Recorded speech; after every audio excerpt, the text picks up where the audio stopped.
Government college Deoli के YouTube channel में आपका स्वागत है। नमस्कार, मैं Asha Nagar, assistant professor political science, government college Deoli. आज हमारा जो टॉपिक है वो है ब्रिटिश कार्यपालिका, सम्राट और राजमुकुट। ये बीए सेकेंड ईयर की पेपर फर्स्ट का जो ब्रिटेन का संविधान जो हमने पहले जो पढ़ा था, जिसका वीडियो अपलोड किया हुआ है, जो उसका पीडीएफ भी भेजा हुआ है ग्रुप पर, उसका ये अगला पार्ट है कि वहाँ की कार्यपालिका, न्यायपालिका, व्यवस्थापिका जो अलग अलग पढ़ेंगे प्रशासन के अंगों को हम, उसमें पहला जो है वो कार्यपालिका है। वहाँ की कार्यपालिका के अंतर्गत दो चीज़ें होती हैं, सम्राट और राजमुकुट। ठीक है, तो जो पेपर है उसका नाम है विश्व के संविधानों का तुलनात्मक अध्ययन। ये जो पेपर है और इसका ये जो टॉपिक है, इस टॉपिक के अंतर्गत बहुत सारे क्वेश्चन छोटे एग्जाम में आते हैं, जैसे कि सम्राट कौन है, राजमुकुट क्या है, सम्राट व राजमुकुट का महत्व और उनके आपस में संबंध क्या है, सम्राट व राजमुकुट में अंतर क्या है। ये अंतर वाला टॉपिक बहुत महत्वपूर्ण है। और सम्राट अथवा जो वहाँ का राजमुकुट है उसकी शक्तियाँ क्या हैं। तो हमें छोटे छोटे क्वेश्चन के हिसाब से ही इस टॉपिक को कवर करने का प्रयास करेंगे। तो जो पहला जो पॉइंट है वो है सम्राट, कि सम्राट क्या है, कि सम्राट के बारे में क्या जानते हैं। अगर एग्जाम में सम्राट शब्द आ जाता है तो उसके बारे में हमें कितना चीज़ें उसमें लिखनी होती है। तो सम्राट क्या है? सम्राट ब्रिटेन की जो कार्यपालिका है उसका औपचारिक प्रधान है। औपचारिक और वास्तविक दो शब्द होते हैं। ये संसदीय शासन व्यवस्था की विशेषताएं होती हैं जो ब्रिटेन में है और ब्रिटेन से ही हमने वहाँ से अपनाई थी। तो ब्रिटेन की संसदीय शासन व्यवस्था के अंतर्गत वहाँ पर दो प्रधान हैं कार्यपालिका के, एक औपचारिक प्रधान और एक वास्तविक प्रधान। देश की शासन सत्ता कार्यपालिका के वास्तविक प्रधान के हाथ में होती है, किंतु जो वास्तविक प्रधान होता है वो राज्य का अध्यक्ष नहीं होता है, जबकि राज्य का अध्यक्ष केवल नाम मात्र का ही होता है। उसके हाथ में कोई वास्तविक शक्ति नहीं होती, इसलिए उसे कार्यपालिका का औपचारिक प्रधान कहा जाता है। ब्रिटेन में ब्रिटिश सम्राट कार्यपालिका का औपचारिक प्रधान है, किंतु उसके पास वास्तविक शक्तियाँ नहीं हैं। वास्तविक शक्तियों का प्रयोग प्रधानमंत्री और उसकी कैबिनेट के द्वारा किया जाता है। इंग्लैंड में सम्राट का जो पद है वो बहुत प्राचीन है और इतिहास के विभिन्न चरणों में संवैधानिक विकास में सम्राट की स्थिति में जितना परिवर्तन हुआ है उतना किसी पद में नहीं हुआ है। वर्तमान के अंतर्गत पूछते हैं कौन है वहाँ का सम्राट, तो वहाँ पर वर्तमान में साम्राज्ञी एलिजाबेथ द्वितीय सम्राट पद पर आसीन है। उन्होंने सिंहासन को 6 फरवरी 1952 को प्राप्त किया था। उनके जो उत्तराधिकारी हैं उनके बड़े पुत्र Prince Charles, Prince of Wales हैं। अब जो दूसरा सवाल है वो आता है कि राजमुकुट क्या है। हम दो शब्द पढ़ते हैं, हम राजा को राजमुकुट समझ लेते हैं, लेकिन ऐसा नहीं है। सम्राट तो एक व्यक्ति होता है जो वहाँ पर राज्य के प्रमुख पद पर आसीन होता है। राजमुकुट राज्य शक्ति का प्रतीक है, यानी राजमुकुट एक प्रतीक है और प्रतीक के रूप में सम्राट उसे अपने सिर पर धारण करता है। ठीक है, ब्रिटेन के अंदर प्राचीन काल से परंपरा रही है कि सम्राट पदधारी व्यक्ति द्वारा जब एक राजमुकुट धारण किया जाता है तो उसके लिए विधिवत समारोह होता है और उसमें वो अपना मुकुट धारण करता है, तभी से उसे शासन की समस्त शक्तियाँ प्राप्त हो जाती हैं। इस प्रकार राजमुकुट राज शक्ति का प्रतीक था वहाँ पर, यानी शुरू में जब प्राचीन काल के अंतर्गत ब्रिटेन के अंतर्गत सम्राट और राजमुकुट में कोई अंतर नहीं था। सम्राट और राजमुकुट दोनों एक ही थे, किंतु वर्तमान में जबकि ब्रिटेन में वास्तविकता की दृष्टि से राजतंत्र के स्थान पर लोकतंत्र की स्थापना हो गई है, ब्रिटेन वहाँ पर सम्राट और राजमुकुट में अंतर भेद हो गया है। ठीक है, और इसे हमें जानना बहुत ज़रूरी है। अब ये है कि ब्रिटेन के अंतर्गत जो पहले निरंकुश राजा था, निरंकुश राजतंत्र थी, किंतु ब्रिटेन आज लोकतंत्र है। राजतंत्र से लोकतंत्र की दिशा में ब्रिटिश संविधान का जो विकास हुआ है उसका रूप यह है कि व्यक्ति रूप में राजा को जो शक्तियाँ प्राप्त थी अब वो संस्था को प्राप्त हो गई, और संस्था का नाम क्या है? राजमुकुट नाम की संस्था को। इस प्रकार राजा और राजमुकुट का भेद जान लेने के आधार पर ब्रिटिश संविधान के समस्त विकास को समझा जा सकता है। ठीक है, अब अपना अगला जो सवाल है वो है कि सम्राट और राजमुकुट में क्या अंतर है। ठीक है, क्या संबंध है, संबंध और अंतर हम साथ साथ ही पढ़ेंगे। संबंध क्या है, देखो संबंध क्या, अच्छा सॉरी संबंध वाला नहीं है पढ़ना, में पहले हमें पढ़ना है कि राजमुकुट होता क्या है पहले, कि राजमुकुट क्या है। राजमुकुट क्या है? राजमुकुट के यहाँ पर दो अर्थ हैं ब्रिटेन के संविधान में, कि एक तो उसका शाब्दिक अर्थ और एक का संवैधानिक अर्थ। शाब्दिक अर्थ में राजमुकुट राज्य सत्ता का प्रतीक है जिसे सम्राट पद ग्रहण करने के समय अपने मस्तक पर धारण करता है। किंतु वर्तमान समय में राजमुकुट ने एक संवैधानिक अर्थ भी प्राप्त कर लिया है। इस संवैधानिक अर्थ में राजमुकुट एक संस्था है, और इस संस्था में कौन कौन शामिल होते हैं? वहाँ का सम्राट, कैबिनेट, लोक संस्थाएं और वो सभी व्यक्ति जिनके द्वारा प्रशासनिक सत्ता का उपयोग किया जाता है। इस प्रकार राजमुकुट क्या हुआ? एक पूरी सरकार हुई जो पूरा प्रशासन चलाता, पूरे देश को चलाता है।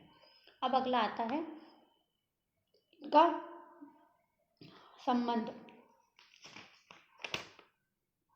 अच्छा, संबंध हम कर चुके हैं। दोनों में संबंध क्या? दोनों में संबंध है कि सम्राट एक व्यक्ति होता है और राजमुकुट नाम के प्रतीक को वो धारण करता है। ठीक है, ये हो गया। अब आता है इनमें अंतर।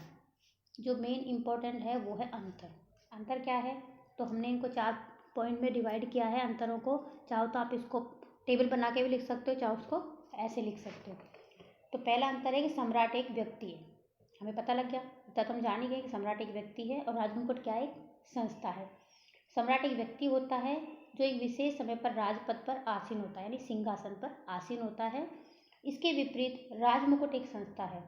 वह शासन सत्ता का प्रतीक है जिसे विधायी, प्रशासनिक और न्यायिक तीनों ही प्रकार की शक्तियाँ प्राप्त होती हैं। ठीक है, पहला अंतर समझ में आ गया कि सम्राट एक व्यक्ति होता है और राजमुकुट एक संस्था होती है। ठीक है, इसका दूसरा है सम्राट अस्थायी है, यानी सम्राट जो एक व्यक्ति है वो अस्थायी, क्योंकि व्यक्ति जन्म भी लेता है और वो मरता भी है। लेकिन राजमुकुट एक स्थायी संस्था है। ठीक है, राजमुकुट एक संस्था है जो न कभी जन्म लेती है, न ही कभी मृत्यु होती है। ठीक है, उसकी मृत्यु नहीं होती है। इसका मतलब क्या है कि एक विशेष समय पर सम्राट पद पर आसीन व्यक्ति की मृत्यु निश्चित है, किंतु सम्राट का पद जिसे राजमुकुट कहा जाता है वो अमर है। इसी अभिप्राय को व्यक्त करने के लिए इंग्लैंड में एक कहावत प्रसिद्ध है, लोकोक्ति प्रसिद्ध है कि सम्राट मृत है, सम्राट चिरंजीवी हो, the king is dead, long live the king. ये क्वेश्चन पूछते हैं एग्जाम में कि इसका मतलब क्या है। तो इसका मतलब हमें दूसरे वाले जो अंतर है इसमें से ही लिखना है। इसका मतलब ये कि सम्राट जो एक व्यक्ति है वो एक मानव की तरह मानव है, जो मानव की तरह जन्म लेता है, मरता भी है। वो एक नश्वर प्राणी है। जबकि जो राजमुकुट है वो अनश्वर चीज़ है, वो अमर है, क्योंकि वो एक पोस्ट है। ठीक है, अगला अंतर है सम्राट एक वैयक्तिक संस्था है या व्यक्तिक है, व्यक्ति संबंध है सम्राट का मतलब। राजमुकुट एक सामूहिक संस्था है। सम्राट का रूप वैयक्तिक है, राजमुकुट का रूप सामूहिक है।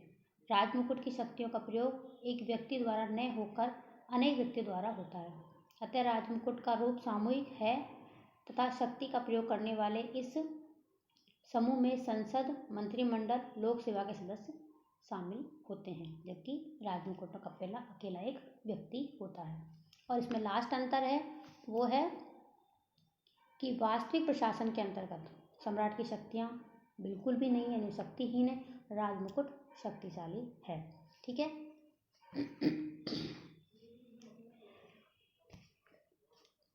वास्तविक प्रशासन, ब्रिटेन का जो वास्तविक प्रशासन है, पहले वहाँ पर वास्तविक प्रशासन में सर्वाधिक शक्तिशाली था सम्राट, किंतु जब प्रजातंत्र की दिशा में संवैधानिक विकास हुआ उसके साथ सम्राट की शक्तियाँ कम होती गई और सम्राट के हाथ से शासन की शक्तियाँ निकलकर मंत्रिमंडल और संसद को प्राप्त हो गई। वर्तमान में वास्तविक प्रशासन में सम्राट को कोई शक्ति नहीं है, यानी वास्तविक प्रधान ये नहीं है, किंतु राजमुकुट एक संस्था है। उस राजमुकुट के अंतर्गत सम्राट होता है, उसके अतिरिक्त मंत्रिमंडल, संसद भी सम्मिलित है। अतः व्यक्ति रूप में सम्राट के हाथ से शक्तियाँ निकलकर किसके पास चली गई हैं? राजमुकुट नामक एक संस्था के पास चली गई हैं। इस प्रकार राजमुकुट वर्तमान में सर्वशक्तिशाली है।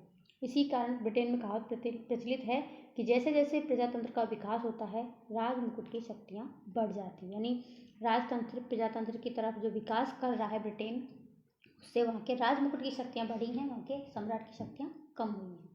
ठीक है, अब जो अगला क्वेश्चन आता है वो है कि ब्रिटिश संविधान के अंतर्गत है, ब्रिटेन के अंतर्गत संविधान की मतलब सम्राट की या कहें क्या राजमुकुट की शक्तियाँ क्या है। शक्तियों में दोनों एक साथ ही आएंगे, अलग अलग नहीं आएंगे। सिद्धांत रूप में ब्रिटिश सम्राट को अत्यंत व्यापक शक्तियाँ, जैसे हमारे यहाँ पर राष्ट्रपति को बहुत सारी शक्तियाँ प्राप्त हैं संवैधानिक रूप से, किंतु कानून के अनुसार व्यवस्थापिका एक अविभाज्य अंग है। प्रशासन का अध्यक्ष यानी कोई सम्राट होता है, व्यवस्थापिका का अविभाज्य अंग है। हमारे यहाँ भी राष्ट्रपति संसद का अंग होता है। प्रशासन का अध्यक्ष है। इंग्लैंड, वेल्स, उत्तरी आयरलैंड, स्कॉटलैंड, इनमें जो न्यायपालिका है उसका प्रधान होता है कौन? सम्राट। समझ गए ना कि सम्राट यहाँ का प्रधान होता है मेन तो, ठीक है।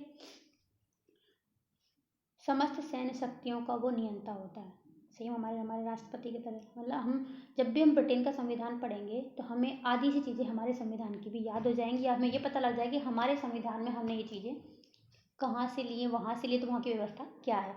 तो इनको पढ़ने से हमारा जो दूसरा पेपर है वो भी थोड़ा थोड़ा क्लियर हो जाएगा।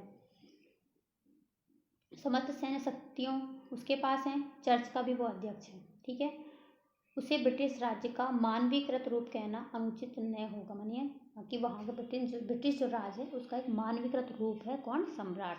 अब उसकी शक्तियों की चर्चा करेंगे। पहली शक्तियाँ हैं कार्यपालिका। जब भी हम हमारे यहाँ भी जो सब भारत के संविधान के अंतर्गत जो कार्यपालिका, व्यवस्थापिका, न्यायपालिका के अंदर प्रधानमंत्री, राष्ट्रपति, संसद की शक्तियों का वर्णन करते हैं, वो उस पर जो सेम जो पॉइंट दिए हुए वैसे ही पॉइंट इसमें यहाँ पर हमें याद करने, वैसे जिससे पता लगे कौन कौन सी शक्तियाँ होती हैं। पहली शक्तियाँ हैं कार्यपालिका शक्ति। राजमुकुट का मुख्य संबंध कार्यपालिका से है, ठीक है। और इस रूप में यानी कार्यपालिका के रूप में, कार्यपालिका के प्रधान के रूप में उससे बहुत सारे कार्य करने पड़ते हैं। जैसे राजमुकुट का सबसे प्रमुख कार्य है समस्त कानून, राष्ट्रीय कानूनों को क्रियान्वित करना। राजमुकुट प्रधानमंत्री तथा अन्य मंत्रियों की नियुक्ति करता है। राज्य के सभी उच्च अधिकारी, जल, थल, वायु सेना के समस्त जो पदाधिकारी हैं राजमुकुट के द्वारा ही नियुक्त किए जाते हैं। यहाँ पर राजमुकुट और सम्राट से कन्फ्यूज मत होना, हम दोनों की शक्तियों का वर्णन करते हैं, क्योंकि ये जो शक्तियाँ हैं जो हम काम बता रहे हैं, शक्तियाँ बता रहे हैं, ये सैद्धांतिक रूप से सम्राट की हैं और बाकी वास्तविक रूप में ये सब राजमुकुट की ही शक्तियाँ हैं। सैद्धांतिक रूप में सारा काम सम्राट के नाम से होता है करते, लेकिन राजमुकुट जो संस्था है उसके अंदर शामिल जो व्यक्ति हैं वो उसको काम को करते हैं। ग्रेट ब्रिटेन के अन्य देशों के साथ संबंध, औपनिवेशिक राज्य, अधीनस्थ प्रदेशों का शासन आदि कार्य राजमुकुट के द्वारा ही निर्धारित और संपादित किए जाते हैं, ठीक है। अन्य जो आगे और शक्तियाँ हैं कार्यपालिका, उनमें है राजमुकुट ही राजदूतों और वाणिज्य दूतों की नियुक्ति करता है। राजमुकुट के द्वारा अपराधियों को क्षमा प्रदान करने, उनके जो दंड को कम करने का कार्य किया जाता है। युद्ध की घोषणा करना, संधि वार्ता भी राजमुकुट के अधिकार के अंतर्गत ही आते हैं। स्थानीय सुशासन की देखभाल भी राजमुकुट के द्वारा ही की जाती है। देखो हमारे यहाँ पर नहीं होता, हमारे राष्ट्रपति स्थानीय सुशासन देखभाल नहीं करता है, वहाँ होती है, क्योंकि इंग्लैंड में स्थानीय स्वशासन केंद्र सरकार के अधिकार में है और हमारे यहाँ पर राज्य सरकार के अधिकार में। तो ये जो अंतर हैं एक तरह से ये भी हमें याद रखने हैं। राजमुकुट राजकोष का नियंत्रण और संचालन करता है। राष्ट्रीय बजट पर भी राजमुकुट की ओर से ही प्रस्तुत, यानी राष्ट्रीय जो बजट है वो भी राजमुकुट की ओर से ही प्रस्तुत किया जाता है। वही बजट की धनराशि को कार्य रूप में लाता है। मंत्रीगण व्यक्तिगत या सामूहिक रूप में जो भी कार्य करते हैं वे राजमुकुट के नाम से ही किए जाते हैं, ठीक है। इस प्रकार कार्यपालिका के क्षेत्र में राजमुकुट को बहुत सारी शक्तियाँ प्राप्त हैं। दूसरी है व्यवस्थापन संबंधी शक्तियाँ यानी कानून निर्माण से संबंधित शक्तियाँ। राजमुकुट को व्यवस्थापन संबंधी भी अनेक शक्तियाँ प्राप्त हैं। ब्रिटेन में कानून निर्माण की शक्ति संसद सहित राजा, किंग इन पार्लियामेंट को प्राप्त है। इस प्रकार राजमुकुट के द्वारा संसद के साथ मिलकर व्यवस्थापन संबंधी शक्तियों का उपयोग किया जाता है। हमारे यहाँ भी जो भी कानून बनाती है संसद, राष्ट्र में राष्ट्रपति द्वारा उस पर साइन किए जाते हैं, वैसे ही वहाँ पर भी हैं। अब कौन कौन शक्तियाँ उसमें देखते हैं। संसद के दोनों सदनों यानी वहाँ के जो संसद है उसके दोनों सदनों में द्वितीय सदन, जिसको लाट सभा कहा गया है, उसके निर्माण के संबंध में राजमुकुट को शक्तियाँ प्राप्त हैं। राजमुकुट उसके पीयर की नियुक्ति करता है। केवल वे ही लाट सभा के सदस्य होते हैं, यानी जिन पीयर्स की नियुक्ति राजमुकुट करता है वही लाट सभा के सदस्य होते हैं। लोक सदन के चुनाव की तिथि भी राजमुकुट के द्वारा ही घोषित की जाती है। छोटे छोटे सवाल हैं जो एग्जाम में पूछ लिए जाते हैं कई बार कि कौन करता है वहाँ पर ऐसा काम, पीयर्स की नियुक्ति कौन करता है, लाट सभा के मेंबर कौन होते हैं, उनकी नियुक्ति कौन करता है। राजमुकुट संसद के दोनों सदनों का अधिवेशन बुलाता है और स्थगित करता है। लाट सभा तो एक स्थायी सदन है, लेकिन राजमुकुट लोक सदन को विघटित कर सकता है। संसद के आरंभ में सम्राट भाषण देता है जिसमें देश की नीति पर प्रकाश डाला जाता है, ठीक है। कोई विधेयक उस समय तक कानून का रूप नहीं ले सकता जब तक कि सम्राट के हस्ताक्षर उस पर न हो जाए। राजमुकुट को अधिराज्यों के संबंध में घोषणाएं और अध्यादेश जारी करने का अधिकार है। और इसमें एक जो अधिकार है, एक शक्ति इम्पोर्टेंट है, वो हमारे यहाँ पर भी एक शब्द आता है। जब भी हम संसद की शक्तियाँ पढ़ते हैं तो उसमें व्यवस्थापिका जो आती है उसमें आती है प्रदत्त व्यवस्थापन शब्द आता है। सेम उसी को यहाँ पर एक दूसरे शब्द के साथ के नाम से बताया गया है, सपरिषद आदेश। यानी ब्रिटेन में कुछ वर्षों से राजमुकुट को व्यवस्थापन के क्षेत्र में एक और शक्ति प्राप्त हो गई है, जिसे नाम दिया गया है सपरिषद आदेश। देखो, जब हम इसका अर्थ पढ़ाएंगे तब आपको समझ में आएगा कि हमने जो प्रदत्त व्यवस्थापन फर्स्ट ईयर में पढ़ा था कि क्यों कार्यपालिका की शक्तियाँ बढ़ रही हैं, व्यवस्थापिका कम हो रही हैं, वही अर्थ यहाँ पर इसका निकल कर सामने आएगा। ब्रिटेन के अंतर्गत वर्तमान में व्यवस्थापिका कार्य बहुत अधिक बढ़ गया है कि समस्त जो संसद के कार्य वो नहीं कर पाती है, संसद समस्त कार्य नहीं कर पाती है। परिणाम स्वरूप अनेक विधेयकों के संबंध में वह केवल मोटी रूपरेखा पारित कर देती है, छोटी छोटी सूक्ष्म बातों की पूर्ति करना वह राजमुकुट पर छोड़ देती है। राजमुकुट का मतलब पूरी प्रधानमंत्री कार्यपालिका वो मंत्रिमंडल पूरा आ गया इसमें, जिसे मंत्रियों और प्रशासनिक विभागों के माध्यम से करता है। ये सपरिषद आदेश हैं और इन्हें राजमुकुट के नाम से ही जारी किया जाता है। देखो अब क्वेश्चन क्या बना हमारे यहाँ पर, सपरिषद आदेश, वो इसमें आएगा सपरिषद आदेश, आदेश ये शब्द आएगा हमारे व्यवस्थापिका वाले कार्यों में। ठीक है, अब अगली जो शक्ति है वो है न्यायिक शक्तियाँ। सम्राट को न्याय का स्रोत माना जाता है और न्यायिक क्षेत्र में भी उसे बहुत सारी शक्तियाँ दी गई हैं, यानी उसको प्राप्त दी तो क्या गई, प्राप्त है। ब्रिटेन के सभी न्यायालय सम्राट के न्यायालय हैं। सम्राट ही न्यायाधीशों की नियुक्ति करता है। संसद की प्रार्थना पर उन्हें उनके पद से हटा भी सकता है। वह अपराधियों को जो दंड दिया हुआ था न्यायालय द्वारा उनको कम कर सकता है, उन्हें क्षमा भी कर सकता है। उपनिवेश व अधिराज्यों की अंतिम अपीलें राजमुकुट ही सुनता है। मैंने अंतिम अपीलें न्यायालय कौन सा हो गया, राजमुकुट। धार्मिक क्षेत्र में शक्तियाँ, हमारे यहाँ पर जो राष्ट्रपति होता है उसको ऐसी कोई शक्तियाँ प्राप्त नहीं हो, धार्मिक क्षेत्र में इसको प्राप्त हैं। सम्राट को धार्मिक क्षेत्र में भी शक्तियाँ प्राप्त हैं। इंग्लैंड में एंग्लिकन चर्च है और एलिजाबेथ के समय से ही सम्राट उसका प्रमुख है। ये पूछते हैं छोटे छोटे सवाल, अब नहीं पूछेंगे तो कभी भी कॉम्पिटिशन में छोटी छोटी चीज़ों को पूछते हैं, बहुत बारीकी से पढ़ना होता है हमें। वह चर्च के समस्त अधिकारियों का नाम क्या क्या है, आर्क बिशप डीन और कैनन की नियुक्ति करता है।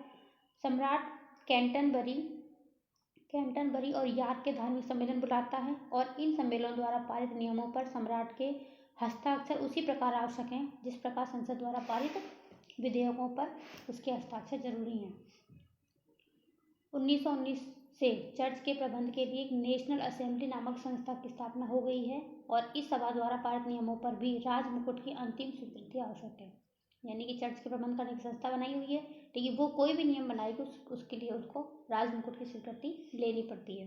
ब्रिटिश सम्राट चर्च की ही भांति स्कॉटलैंड के प्रिंसबटेरियन चर्च का भी सर्वोच्च प्रमुख है। धार्मिक क्षेत्र में सम्राट की स्थिति के कारण ही उसे धर्म रक्षक भी कहा जाता है। अब की शक्तियों में अंतिम शक्ति है कि जो सम्राट राजमुकुट है सम्मान का स्रोत होता है। यानी सम्मान का स्रोत का मतलब जितने भी यहाँ पे सम्मान पद उपाधियाँ दी जाती हैं वो सब राजमुकुट यानी सम्राट के द्वारा ही दी जाती हैं। राजमुकुट को अधिकार प्राप्त है कि ब्रिटिश नागरिकों को सम्मान सूचक उपाधियाँ प्रदान कर सके। इन उपाधियों में ड्यूक है, बैरन है, अर्ल है, नाइट है, लॉर्ड की उपाधियाँ प्रमुख हैं। ये सारी उपाधियाँ उसको प्रदान करने का सम्राट को या राजमुकुट को अधिकार है। ठीक है, आज के वीडियो में इतना ही पढ़ेंगे, वीडियो काफ़ी लंबा हो गया है। अब जो अगला वीडियो आएगा उसमें और बाकी छोटे छोटे सवाल रह गए हैं, जैसे कि क्या निर्वाचित राष्ट्रपति राजपद पर उचित होगा, क्या सम्राट कोई गलती नहीं कर सकता, इस कथन को स्पष्ट कीजिए, राजपद का लोकतंत्रीकरण से आपका क्या मतलब है। ठीक है, राजपद के औचित्य के 3 आधार सूत्र क्या हैं, क्या हाँ यही है जो राजमुकुट है मेन, तो राजमुकुट, राजा और राजमुकुट में अंतर, उसकी शक्तियाँ, तो ये क्वेश्चन मेन है। ये इसमें क्वेश्चन को हमें करने में सारे सवालों के जवाब एक साथ मिल जाएंगे। ठीक है।